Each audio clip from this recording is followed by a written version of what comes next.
Hey there, and good morning. This is a very special Ask Self Recruiter live Q&A. So if you're not getting your job search questions answered, be sure to send them in. I have these sessions all the time. Send in your questions to ask@selfrecruiter.com. That's ask@selfrecruiter.com.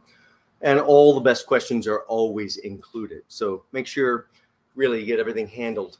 Don't sit out there on your own. Now, in case you haven't seen me before, John Crant, author, career coach, and speaker, resume and LinkedIn guru as well. So actually this broadcast today is part of a 2-week series that started a week ago Monday, talking about resume, talking about LinkedIn, talking about using social media in your job search, having an intervention really before our next interview happens, because most people don't understand it's your job to teach them how to select you, not just wait to be picked. So lots of great topics, including a reschedule from yesterday, in case you were tuning in yesterday to see how to market yourself to a decision maker. I got tangled up at the dental office for way too long. So I rescheduled for tomorrow, 11 a.m. That is marketing yourself to the decision maker. So hopefully you join me there.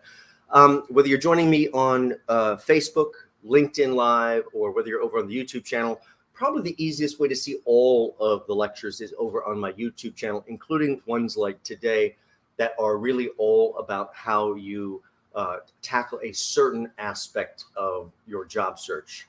You know, securing your interview for your next job is really critical. And so many people in job search, in my view, do it the wrong way. They sit on the internet looking at job postings, which to me is really tragic. And then the next thing they do is they tend to click and apply or submit.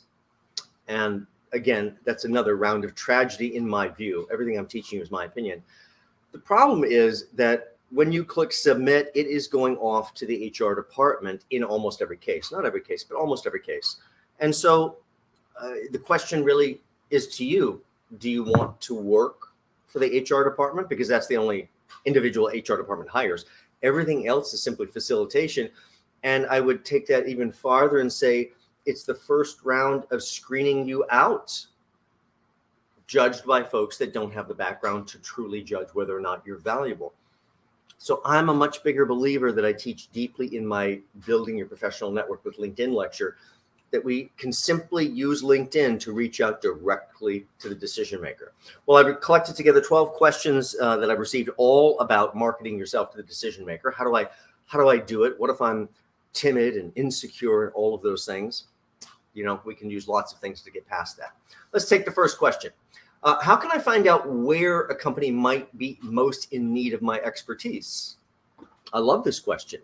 You almost think maybe they just put up advertisements here and there. Well, they kind of do. There are a lot of ways to figure out where they might need your most expertise. Number one of which is your own conclusion and deductive reasoning process. I want you to think a little bit like a Sherlock Holmes, a little bit like a detective. So when you look at an organization, you have to think about the various assets you bring, how those could be valuable to this company, and then look for areas where those could be either put into use or areas that may be screaming out for that skill set. Now, one way to do it is to look at articles and things that they push out in the media. These wonderful, great stories about their new initiative or their new launch or their new product or new service, whatever it might be. Those things typically sound so wonderful, like you just missed the boat. Oh, it's so fantastic over here, just missed the boat. But usually those things are not a success yet. They'd like them to be a success, but they're not a success yet. And so if you see one of those things that are really engineered and pushed into the mindset of job seekers by the PR department that gets those things placed, that's really highlighting someplace they intend to go. If you can add value to that, my gosh, now you understand those are things you should go back and maybe stroke their ego about. Lots more to come on that one. Next question. Well, I guess this is a question to be considered. How can you help that need? So if you take a look at a new launch of whatever it is that just launched, and they're so excited, and they paint this rosy picture of either the conclusions or the outcome. Well, that part's terrific, but how individually could you help that? What have you done in your past that's either similar or at least a similar challenge, if not exactly the same type of launch? If it was the same type of launch, it could be as simple as creating an epiphany moment. Oh, that's so interesting. That's very similar to a launch that I handled. And then all you have to do is dangle a carrot to get that meeting, which is an interview. And that's, I'd love to share with you. Let's set up a meeting where I can share how we tackled all of those issues I bet your team's experiencing. It sounds very valuable. So understanding how we could help that need is incredibly important when you go to market yourself. You have to become the content guru of you. What is everything that I've done, worked on? Why is it valuable? How could it be helpful to this new organization in their new challenge?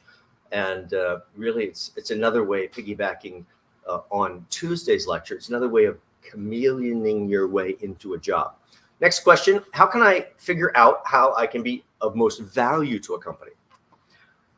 Well, look at their history, look at their revenues, look at their growth over the last number of years versus the competitor. If you are an expert in your field, you know how to apply that expertise to achieve a certain result. I want you to look deeply as a business mind at this organization and think about, if I was the chess master, where do I put my influence? Where do I put my input that could be so valuable? That's one way to think about it. Of course, what I just mentioned about those articles and things that push message about some event or iteration of things that they have going on at the company, those are ways you could add value because they're spotlighting and showcasing that this is very important to us. And it's such a success, but not quite really. It's probably still a stinker, but you could maybe help be a success. That's a terrific area. Also, don't hesitate to look at their own press releases and even their financial guidance that comes out quarterly if they're public, maybe even looking at the transcript or listening into those financial calls, which may tell you where they intend to take the company, which could cause an epiphany moment in you about being most valuable. Next question, should I pitch myself to influencers? And let's be clear, we're not talking about, the people that vacation or have a cocktail here. Well, those are influencers too, but here we're talking about job search influencers. So, we have the concept of the decision maker, whoever this reports to, that's the decision maker. But there's people all around the decision maker that are also influencers. Great example is thinking back to a time many years ago when I was working with a company called Informatica, big database middleware company. And it was time, I'd been making a lot of placements all over the country. It was time to call my contact in Atlanta back, and I called them back, just, touch base call, just to, hey, see what's going on. I've been pretty busy. And suddenly Eric, who was in the Atlanta office, long gone now, of course, but he was in the Atlanta office. He goes, oh, so good to talk to you, John. Actually, I'm just about wrapped up for Atlanta, but I really need your help on Tennessee and Kentucky. And we didn't have to talk a lot about that. I'd placed people with him in the past. I understood what he needed for Tennessee and Kentucky. And I said, you know what, let me get my team right on it. By the way, my team is me, myself, and I. I said, let me get my team right on that. And we'll get some calls out. We'll have some really valuable people for you very soon. Pause. But the only thing John heard in that conversation was just about wrapped up for Atlanta, just about wrapped up for Atlanta, just about wrapped up for Atlanta. You know what that means? They are not wrapped up for Atlanta. They're actually at the finish line. If I could step into the race at the finish line, that's a game changer. And you have to think like this as a job seeker. So right away, I knew that if I'd asked Eric permission to present someone for Atlanta, he would have gone, no. We're at the finish line. Focus on Tennessee and Kentucky. It's like asking your parents for forgiveness or permission. It's always forgiveness you ask for. You don't ask them for the permission piece. It's always like, oh, I'm so sorry. So in this case, I hung up the phone. I dove into my database. I pulled out some superstars, got everybody on the phone, found a superstar at the direct competitor that was running about 200% of quota. And within 2 hours, I called Eric back to give him an update on Tennessee and Kentucky. Keep in mind what they're expecting to hear. And I said, oh, got some calls out, talked to my team. I went in the bathroom and talked to the mirror. I am the team. I talked to my team, so we have some calls that we'll have someone very soon. By the way, oh my gosh, drop that carrot. If you don't have an offer out for Atlanta. Do I have a superstar for you? They're over at your direct competitor. They're 200% of quota. They're actually available 3:30 this afternoon. I'd love to speak with them. I'd love to speak with them. At the finish line, love to speak with them. That was actually my shortest placement ever as a recruiter, many years as a recruiter. 7 or 8 years in outside recruitment. I didn't give you that piece today, but it's in all my other lectures. So why does this factor into influencers? Because Eric is the decision maker, but he makes his decisions like many smart managers make their decisions. He would get down to the final 3 people and then send all 3 people up to his boss above him. So my person getting into the discussion right at the last second made the cut for the final 3, but, and it did take some pulling of teeth to get this information, they came in number 3 in the mind of Eric. Of course, as a recruiter, or yourself as a self-recruiter, I have to problem solve this and figure out, well, why is number 1 number 1? Why is number 2 number 2? Why is number 3 number 3? And how can I shift that as we move up the ladder? And so I did understand from discussion why number 1 was number 1 and number 2 was number 2, and how number 3 came in to be number 3. Combining that with the fact that I understood that Eric was sending this up to the Eastern VP, I worked with the Eastern VP as well. I knew what they were like. I knew what they responded to. Eastern VP, by the way, was always going to say, oh, I like number 2, or I like number 3, I like number whatever. But it's up to you, Eric. You're the decision maker. Of course, Eric always hires who the boss picks, because Eric would never send any 3 people up that he wouldn't hire all 3 of them. I'd hire any one of them. Let's get the right match for everything. And so that ended up being the shortest placement possible, because, of course, my candidate came in number 1 once they went up the chain. So influencers, of course. Think about who the influencers could be, and there's more discussion here. Influencers could be quite incredible in helping you land your next career opportunity, whether you're looking for something in the same track that you're in, or whether you're even looking to change roles. Should I pitch myself to peers? Possibly. Now, let's split some hairs here, and let me get a little bit of coffee at the same time. I don't think we should pitch ourselves to peers where we're a direct threat to them. They look at us and go, oh my gosh, you're gonna take my next promotion. That's not gonna go very well for us. But there are many peers that we may interact with. They may be on the same level as us, not interchangeable with us. And each of those, if you think strategically, you're part of their key reason they could become successful as well. So when you pitch yourself to peers, it's always from an angle of not how great I am because I'm going to threaten your future, but how great I am at what I do and how I can really help you to make your life easier in your work life. So peers can disclose a lot of information to us, and also they can help warm up the audience behind the firewall of the company. So peers can be a very interesting part of the discussion, and they may tell you a little something about company culture, and they may be telling you also whether they're ready to jump ship and why. So lots of interesting things could come out of the peer discussion. Who's the decision maker? The decider. Ooh, what a phrase we really never want to hear again. There is a decider, someone that it's assigned to, but rarely does the decider make the decision in some silo, in some vacuum out in the forest by themselves where no one can hear it. The decision maker is building consensus. They're also endlessly looking over their back because they're in the same boat as you, just further up the food chain with the same pressures, maybe even higher level pressures as they go up. So who's the decision maker? I want you to think clearly. In the example with Eric is clearly the literal decision maker. Oh, but the Eastern VP is the actual decision maker. It's done through like a chess game process. So I want you to think closely about this. Now, let's give you some other detail that will help. I'm not going to put it up on screen here because all of it is over in my LinkedIn lecture, my Building Your Professional Network with LinkedIn and how to use it for your job search, or building your career value on LinkedIn, several different ways that I name it. And in that lecture, the last 5 minutes, you can just zoom to the last 5 minutes if you've already seen it. I take you screen by screen by screen through a reverse search of LinkedIn to exactly find any decision maker you're looking for. Watch my LinkedIn lecture, and please do like, comment, share, message, all that kind of fun stuff to help some others. Next question, how do I find decision makers? Well, I really just told you, but let me tell you a little bit more in detail. You've worked at organizations like this in the past that you're approaching, or if this is a new organization you have not worked for in the past, you have a special interest in this new direction. Therefore, you will have uncovered a little bit of how this organization is structured. We can also simply do a quick reverse search on LinkedIn, even the free version of LinkedIn. And we put in a few keywords about our area of the company, our area of focus, what department.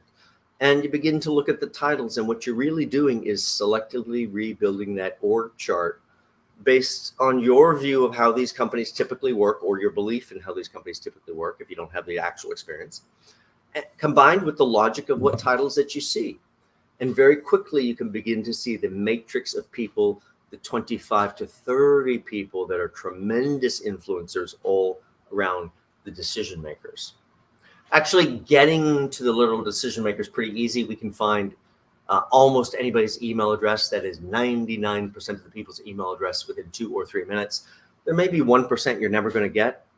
You know, time is the only real resource you have as a job seeker. So let's not squander time endlessly searching for, you know, one orphan person out here that we're looking for there. We can't find their contact information. Move on to an easier target. Find those decision makers, but don't let it derail you. Should I market myself up the food chain? Absolutely. Nothing too new here, although it may be new for you and new for most job seekers. This is really marketing yourself to the real decision makers, which are further up the food chain. So what I like to do, it's a basic selling technique, is to use the concept of top-down selling, just like it says, and we go 2 or 3 levels above the actual decision maker. Oh, I know that's scary. 2 or 3 levels above the decision, I have to call that person? Well, you can do it by email as well. Check out all my lectures. It's all mixed into all the lectures. But yes, if you can pick up the phone, even if it's to leave a voicemail, because they cannot hear your passion in an email, but they can sure hear your passion on that voicemail. Hey, good morning, Jack. I just had to reach out and introduce myself to you. I'm so excited by what I see going on at XYZ company. And then you have to tell them, you got them all excited. I saw the Wall Street Journal article on your new such and such launch. Oh, those things are always so good to get. Yes, why don't you try speaking to them like a dear old friend, like a real human being, and then go for the jugular. I'd love to come in and share with you how we tackled all those issues. You know, I worked on a very, very similar launch, and all those issues we solved. I'd love to share how we did it. Don't know if you have an opening Tuesday at 10 a.m., but I'm certainly looking forward to a great discussion. Right for the jugular. The person up the food chain. Now, there's no misunderstanding. I understand they're not going to be my direct boss. That person is not afraid of me. That person thinks strategically. That person is playing a larger chess game. Now, don't take this word the wrong way, but we need pawns on the board, pieces on the board to play chess, or chess doesn't work. And so this person is always thinking strategically, looking for new assets that could be brought onto the playing field where they're trying to be master of the universe. So if you impress or catch the ear of the person up the food chain, not only are they not afraid of you, you're not going to work for me type thing. The moment they see your value, they refer you right down the food chain to the decision maker. And you always get that interview every single time when you're referred top down. So in my view, should we do it? Absolutely. It's too scary to do by email, or not by email, but by phone, or oh my gosh, they might answer. Okay, well, you can accomplish probably 90 good percentage of what we'd like to accomplish simply by the right email. But a lot of the secrets are remove the subservience. Every single person's like someone that's a dear friend. Therefore, everybody's by first name. I don't care if it's the president of the company or whoever it might be. We never talk up to anyone, and certainly never talk down to anyone. Next question. How do I do the research needed before marketing myself to a company? Actually, pretty easily. You know, the basics in research for a company, I'm assuming you created a company list of maybe here's 5 target companies I'm very interested in working for some reason. First step in doing the research is to really get really in rhythm with what the company is all about, making sure that your perception isn't misguiding you. So take a deep read of their website. Maybe even along the way, collect, copy, and paste into a document, collect some phrasing, some verbiage of how they generally speak about themselves that you could then integrate into your own pitch. So they begin to hear their own employee. Gosh, you seem to be a great fit. I wonder why. So there's a lot that I could learn from doing a deep read of the website. I have to take a very strong look at their press releases to see how they're trying to guide their direction. Very likely also will take a look at, if they're public, at their quarterly financials, where they often have commentary on the phone call that could be helpful to me. And of course, I'm going to do a news search. Maybe go to Google, click the news tab, put in the company name, maybe put in their competitors, see what's going on with the competitor. You might know why this company needs you even more. That's scratching the surface, but that's how you go about all the research and so many more details in the entire lecture series. So I hope you check out all the lectures, and of course, like, comment, share, message, share those with your friends, and all of that is appreciated. By the way, if you're needing help with your own career branding, if your story is not telling it the right way, it's like, I'm just not as valuable as I'm supposed to be. It's because you're too emotionally close to your story. And it's very difficult for us to separate out. We can't really tell the story a new way because we're penned in that little box.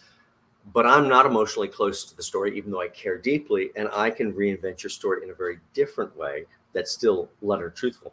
If you need help, make sure to check out my Self-Recruiter website and just click on the services tab. You'll have everything there. And if you need to talk before you know which package is right, send me a quick email. We'll set up a time to chat. Next question. What should I say when they ask me why I'm looking? Well, I'd almost like the reverse. What should I not say? Well, you don't want to say how unhappy you are where you currently are, or how unhappy you were where you were just last. That leads them to thinking about, oh my gosh, if I hire you, what are you going to say about us? You know, so the woulda, coulda, shoulda spilt milk over past stuff, let it all go. The sun will come up tomorrow, even if it's a nuclear holocaust, which we hope it isn't, but you have that kind of optimism. So let go of the normal baggage we all have. We look back on our career and our contributions only with rose-colored glasses, leaving all the day-to-day minutia that we all have. We let that go by the wayside. In terms of the real thing you're going to tell them about why you're looking, it's a date. Not only is it a sales process, which is really tough, it's also a date at the same time. Therefore, why you're looking has to be about them. My gosh, I saw your form and I had to cross the room. I saw your flowing hair and I had to go over there. The deep well of eyes, I had to come over and introduce myself. It's that type of thing. So it has to be about them, which leads us right back to what's going on their website, what's going on in their press releases, what is going on in the articles that their PR department is pushing out to media. And something that is motivating your excitement has to be tied to either that or their trajectory, their story, their product, their brand. Makes it about them before it's ever about you. That's the way you win. Question, should I share my compensation requirements? Yes, if you'd like to make less money. Now, I know everybody wants to make more money. I talk about this in my interview intervention lecture deeply about how to negotiate and everything else. So do watch that one. The sooner they associate you with some number, there's me and here's a number about me, the sooner they make that association, it gets very difficult to change their mindset on that relationship. So your mission in life is to make sure compensation requirements don't ever come up. Now, you could be successful at this and you could be very unsuccessful. I have one client who is English as a second language, and they were interviewing at a large institution in town. This was an educational institution. You might even say it's probably the best educational institution in New York City. That will narrow it down pretty quickly. And so they're interviewing there, this big behemoth, this bureaucracy. And of course, they're my clients, so they certainly did not apply for the job. They saw the job, they did not apply for it. They reached right out to the decision maker and introduced themselves. And suddenly, with their background and, of course, understanding it's sales and a date, they were met with excitement. Amor. It's like, wow, you could be a great skill for this. Invite it right into interview. Had 3 or 4 face-to-face interviews. Had a 6-panel interview. Then, can you come on up and have an offsite coffee? That's another interview. And then, we're having an open house on Saturday. Could you come in and work the open house? It's like, I'd love to. Or you're not going to get that job. So we did. And then finally we got the call, and they're in a panic because they realize we're not in the database. They're like, you're not in the system. Masterful. Don't forget, my client is English as a second language. This required very strong little feelers out there. 2 questions ahead, I realize you're about to ask me about financial needs or that kind of thing. I have to introduce a question that's so compelling it hijacks your brain, turns the corner, and you forget to come back and ask me about money. And they had to do that with multiple people, multiple times, successfully got to the very end of that entire lengthy process without them realizing they never asked about money. But they'd already fallen deeply and passionately in love with this skill set. This is the person we have to have for the team. And so then my client happened to say how much they were currently earning on the phone. And this is what you heard. Well, I guess we're going to have to look at the top of the next range. Well, I really like the sound of that for where we're going to begin the negotiation process. And ultimately, I think we got like another $2,642.41. I don't know how those organizations get right down to the penny. Pretty darn scary. But I'm pretty sure we squeezed out every little dime we could get out of them. And so there's the advantage. Should you convey your compensation requirement? I want them to know how much I'm earning so I don't get underpaid. Well, you tell them up front, they're going to disconnect from you emotionally. They're not going to listen to your story as deeply. They're not going to fall in love as deeply with you. It won't be as easy to move that number. Get them to fall in love with you first. Get them to put the ring on the finger before you tell them that they picked out the wrong diamond for you. You can't negotiate the diamond until the ring is on the finger. That's the way it works. Next question, how do I pitch myself for a role when I know I'm too expensive? And sorry, Gwen is a little bit off screen there. Sorry about that. Very interesting. Let's go back to the last example I just illustrated out for you. My English as a second language client going after a major institution in town. They knew in advance they were already making well over what this organization would be able to pay them, but they saw the strategic advantage of moving into this particular role. It was a very unique scenario where they would be able to capture 3 very impressive brands, because this very impressive institution has another very impressive institution right below it. And then that institution has a very impressive department. All 3 have a very public facing identity. One swoop into this role, you capture all 3 brands, plus the added exposure that the work itself would add to my client's background. It was worth taking a slight step backward to gain tremendous momentum forward. Even with the extra $2,600 whatever dollars and everything else, they were still a little bit less than they were currently earning, but they made that investment choice to greatly change their background. And boy, in the 2 or 3 job moves since then, it has paid off tremendously. So if I'm too expensive for the role, I certainly am not going to talk about it. Avoid money like the plague, act like money's no issue, get them to fall in love all the way with me, and then share where we're at. Lots more on negotiating the right salary in the interview intervention lecture. Check that one out. Anything else? Well, I guess we got to the end of the 12 questions. Anything else? Your job is to think out of the box. If you're pitching yourself to a new organization, marketing yourself, which is a scary thing, just don't forget it's a date. Understand there are some simple mechanics and structures involved in the outreach process. By the way, I teach the whole script on that right in the LinkedIn lecture. You should check out my LinkedIn lecture. The last, say, 10 or 15 minutes include the whole script piece and the difference of how that script might sound on a live phone call, into a voicemail, or even over email. So check out that. It'll help you a lot. And also make sure, as you're approaching organizations, put together the right organization list in the first place. I try to remind job seekers that it's a world of difference just going after the first 5 jobs that you see that may be in the right direction versus why don't you simply go after the first 5 organizations you're absolutely dying to work for. By the way, why you're dying to work there cannot be some open job. That's about you. So think about really like, oh, the brand, the identity, the launch. There's something I've got to work for these 5. You understand why that works so well when it's both a sales and a dating process. Your interest has to be genuine, and your interest just about a job, well, that's about you. That's not genuine interest in them. Keep sharpening your skills. Understand that everything you try is a chance to sharpen your skill set so that the next time after that, or even the time after that, you're even better. If you're not getting your job search questions answered, send them in. Send them in to ask@selfrecruiter.com. That's ask@selfrecruiter.com. And all the best ones are always included. Today's were 12 questions on marketing yourself to the decision maker, and a clear understanding that the decision maker isn't always the decider. Sometimes it's an influencer around those folks. Check out all my other Q&As on the various aspects of job search. You can see them on my Facebook profile, my LinkedIn Live area as well.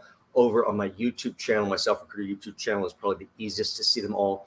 Please do like, comment, share, message, share them with your friends. And if you need help, check out my Self-Recruiter website. Check out the services tab. And if you need to talk before you know which package is right for you, reach out by email. We'll set up a time to talk.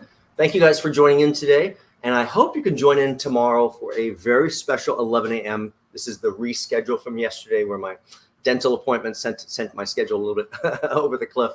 And it will be marketing yourself to the decision maker. So it'll be a 60 whole minute session tomorrow at 11 o'clock, all on the depth of what we talked about today, but with a lot of real life examples. Hopefully you join in. See you then. And if not, I hope you have a great start to your weekend. Take care.